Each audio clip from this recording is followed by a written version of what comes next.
নমস্কার। বোর্ডে আপনারা দেখতে পাচ্ছেন একটি পরিচিত শব্দ টি এইচ ই।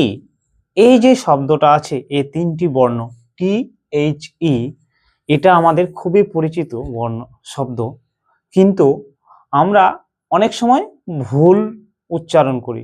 আমরা অনেকেই জানি না কোথায় দি হবে, কোথায় দ উচ্চারণ হবে। যেমন আমরা এই যে তিনটা বর্ণ আছে টি এইচ ই একসঙ্গে আছে, এটার আমরা কোথায় কি উচ্চারণ করব? অনেক সময় আমরা কি উচ্চারণ করি? এর দি। আর এক জায়গায় কি উচ্চারণ করি? দ। তাহলে আমাদের এই যে উচ্চারণটাই আছে দি আর দ, এই উচ্চারণটা আমাদের জানতে হবে। আমরা কোথায় দি বলবো, কোথায় দ বলবো। তাহলে জেনে নেওয়া যাক কিভাবে।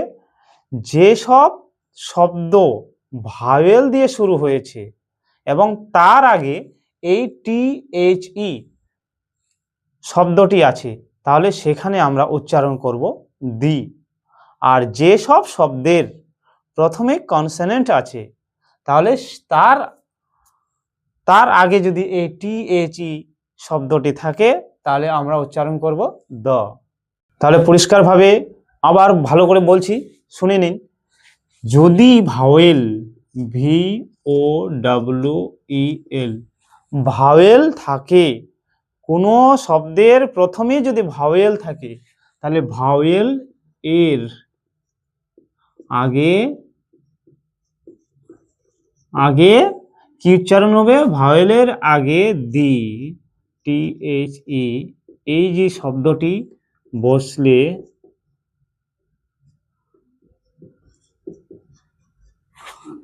দি উচ্চারণ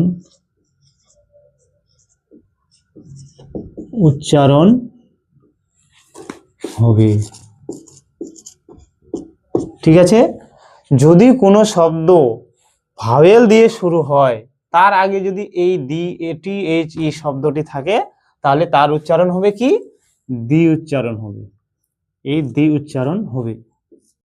আর যদি কোনো শব্দের শুরুতেই কনসোনেন্ট থাকে, তাহলে তার আগে যদি টি এইচ ই শব্দটি থাকে, তাহলে সেখানে দ উচ্চারণ হবে। দেখে নেওয়া যাক।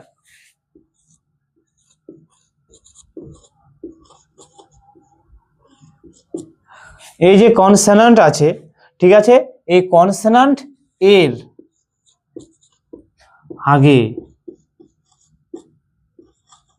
আগে যদি এই শব্দটি থাকে টি এইচ ই, তাহলে বসলে কি উচ্চারণ হবে? দ উচ্চারণ হবে। দ উচ্চারণ হবে। উচ্চারণ হবে। তাহলে বোঝা যাচ্ছে, যদি কোনো শব্দ ভাওয়েল দিয়ে শুরু হয় এবং তার আগে যদি টি এইচ ই বসে বা থাকে, তাহলে তার উচ্চারণ হবে দি, যখন আমরা রিডিং পড়ব। আর যদি কোনো শব্দের কনসোনেন্ট এর আগে টি এইচ ই বসে, তাহলে তার উচ্চারণ হবে দ। ঠিক আছে? চলো কয়েকটা শব্দ দেখে নেওয়া যাক, বাক্য দেখে নেওয়া যাক, তাহলে ক্লিয়ার হয়ে যাবে। তাহলে চলো দেখে নেওয়া যাক কোথায় দি আর কোথায় দ উচ্চারণ করব। তাহলে প্রথমে লিখি টি এইচ ই বয়। ঠিক আছে? তারপরে কি আছে, এখানে উচ্চারণটা লিখতে হবে। তাহলে এটার কি উচ্চারণ হবে? দি না দ? যেহেতু এটা কি আছে, কনসোনেন্ট দিয়ে শুরু আছে, এই জন্য এর উচ্চারণ কি হবে? তাহলে দ। দ দ্য বয়। ঠিক আছে? The boy, the boy.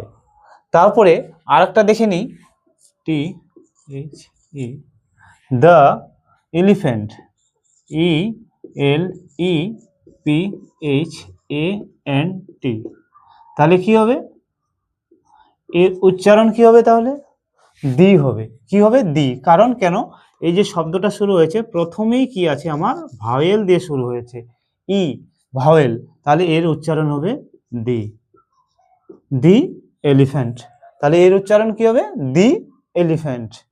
তারপরে টি এইচ ই, দি, তারপরে আছে কি এইচ ও আর এস ই, তাহলে এটার উচ্চারণ কি হবে? দি না দ উচ্চারণ হবে। তাহলে এখানে প্রথমে কি আছে দেখতে হবে আমার, কি আছে এইচ, এইচটা কি ভাওয়েল না কনসোনেন্ট? তাহলে এটা কনসোনেন্ট, তাহলে এর উচ্চারণ হবে কি উচ্চারণ হবে? দ। কি হবে? দ। তাহলে দ্য হর্স, তাহলে কি উচ্চারণ হবে? The horse. ঠিক আছে। তারপরে টি এইচ ই সি এ টি, তাহলে কি এটার উচ্চারণ হবে? কি আছে? দি না দ উচ্চারণ করতে হবে। তাহলে এখানে দেখে নিতে হবে প্রথমে কি আছে আমার, ক্যাটে কি আছে? প্রথমে ক্যাটে কি আছে? সি আছে। সিটা ভাওয়েল না কনসোনেন্ট? তাহলে কনসোনেন্ট, তাহলে এর উচ্চারণ হবে তাহলে দ। কি উচ্চারণ হবে? দ। কি উচ্চারণ হবে? দ। দ। তারপরে দেখে নাও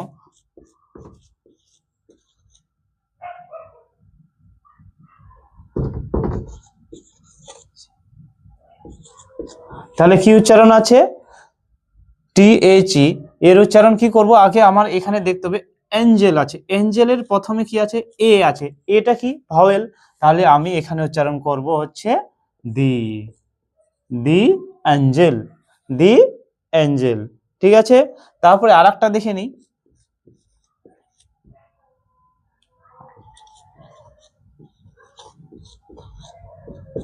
এখানে কি আছে? এই যে শব্দটা আছে প্রথমে কি আছে? ভাওয়েল আছে না কনসোনেন্ট আছে? কি আছে? দি ইগল, ইটা কি আছে? ইটা আমার ভাওয়েল আছে, তাহলে এখানে উচ্চারণ করব আমি দি। ঠিক আছে। তাহলে এটার উচ্চারণ করব আমি দি। তাহলে এখানে কি উচ্চারণ করলাম? বইয়ের আগে দ। কি উচ্চারণ করলাম? দ, কারণ এটা বিটা কনসোনেন্ট আছে এই জন্য দ উচ্চারণ করেছি। তারপরে এটাতে কি উচ্চারণ করেছি? এলিফ্যান্টের, এলিফ্যান্টের আগে আছে, তাহলে ইটা যেহেতু ভাওয়েল এই জন্য এর উচ্চারণ হয়েছে দি। তারপরে এখানে হর্সের হর্সের আগে আমি এটার উচ্চারণ কি করেছি? যেহেতু এটা কনসোনেন্ট এই জন্য এর উচ্চারণ হয়েছে দ। আর তারপরে ক্যাট আছে, ক্যাটের প্রথম বর্ণটা কি আছে? কনসোনেন্ট আছে এই জন্য এটার উচ্চারণ হয়েছে দ। তারপরে এঞ্জেলের, এঞ্জেলের আগে কি আছে? এ আছে, তার জন্য এখানে আমি এটার উচ্চারণ করেছি কি দি। তারপরে ঈগল আছে, এখানে ঈগলের ই আছে প্রথমে, তাহলে এটার উচ্চারণ আমি কি করেছি? দি। আশা করা যায় আপনারা এই টি এইচ ই, এই যে তিনটি বর্ণ নিয়ে যে শব্দটা, কোথায় দি আর কোথায় দ উচ্চারণ করব, আশা করা যায় আপনারা সকলে বুঝতে পারছেন। নমস্কার।